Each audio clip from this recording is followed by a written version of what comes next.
Ito ang isa sa mga kinatatakutan sa pinakamalalim na parte ng karagatan na kahit ang mga pinakamatatapang na explorer ay nagdadalawang isip na lapitan ito. Pumasok tayo sa kaharian ng Goblin Shark.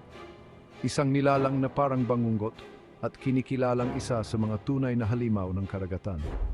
Ang Goblin Shark ay maaring umabot sa haba na 12 talampakan na may itsurang nakakapangilabot. Ang mahaba at patag nitong nguso at matatalas ng ngipin ay nagmumukha itong nilalang mula sa isang pelikulang nakakatakot. Ngunit hindi lang ang itsura nito ang kakaiba. Ang panga nito ay mabilis para sunggaban ang biktima nito sa isang iglap. Isipin mo na lang mga pangam parang may spring. Naninirahan sa madilim na kalaliman ng karagatan mga 3 talampakan sa ilalim ng tubig.